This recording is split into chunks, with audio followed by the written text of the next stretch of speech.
103. I hate Winnipeg. My name is Brooke Palsson. I play Miriam Goldstein on Less Than Kind, and I am from Winnipeg, Manitoba. And you're awesome, by the way. Oh, thank you very much. I thought I'd put that in. I really love the show, so I might gush a little bit. So. Oh, that's great. No, thank you. Okay, so can you tell us a little bit about your character? To tell you about Miriam Goldstein, Miriam's definitely one of those.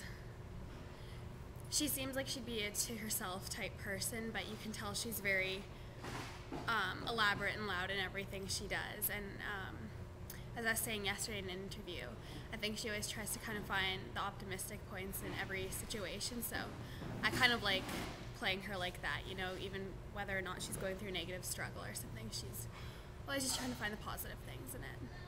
So you're not really fully geekified right now. Are you returning with your braces? Oh in yes, season 2? I'm Okay. returning with my braces. Right now we're not filming, so I don't have them in, but it's actually a clear mouth guard that they glue the braces to.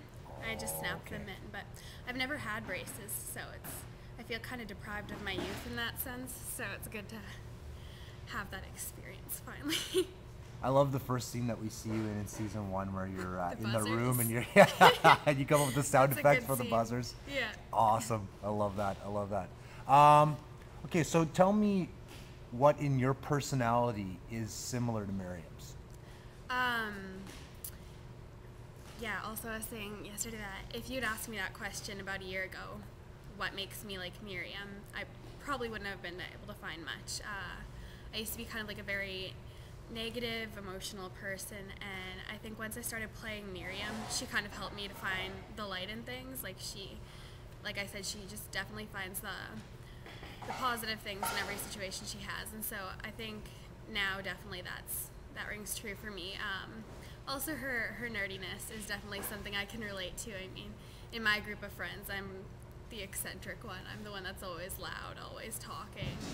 So I guess that's what makes Miriam and Brooke alike. Okay, so what makes you different than Miriam? What would be your biggest contrast to the character? The biggest contrast between Brooke and Miriam. Well, in second season, Miriam experiences love. So I definitely say that's something that separates us two because I'm young. I'm not really looking for that yet. So I guess I don't think she's very scared to get in touch with her feelings, whereas I'm one of those people that tries to kind of like block those emotions away. So I think that's definitely a thing that separates us, is she's more outgoing than I am. So I guess if we were looking for a scoop, I could ask you who you fall in love with, but I think we all know. I think we all know. Probably no. You were kind of going down that path at the end of season 1, so exactly. That's pretty exciting. It is. It definitely is.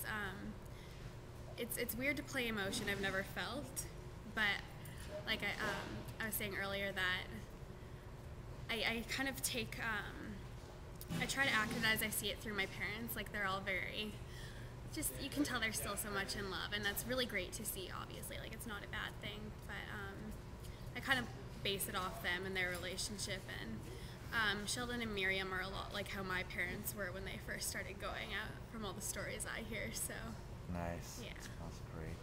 That's great. So how has your life kind of changed now that you've done the season and everybody's seen you on TV? Do people treat you differently? Yeah. I mean, people definitely still like they treat me differently. Instead of talking about like regular things, they'll be like, "Oh, Brooke, how's filming going?" I won't even know who they are. Like people that have never talked to me before start coming up to me and talking to me.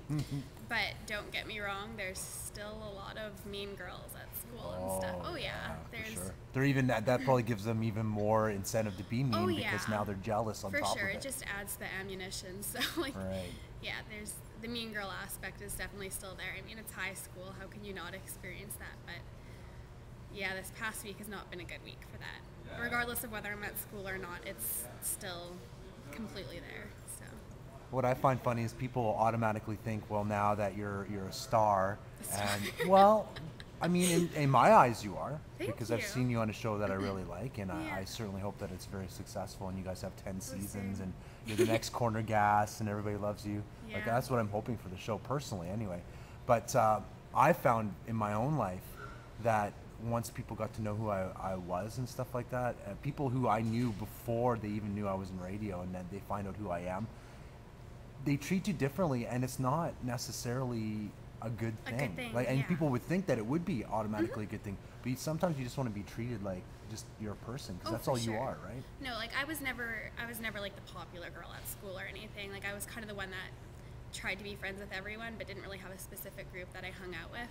And so, I mean, it's weird now that everyone's giving me so much more attention, and it feels nice sometimes. When you really look at it, it's not always the best, but I mean, people are people, so they're being nice, and it's good. Right on. It's good.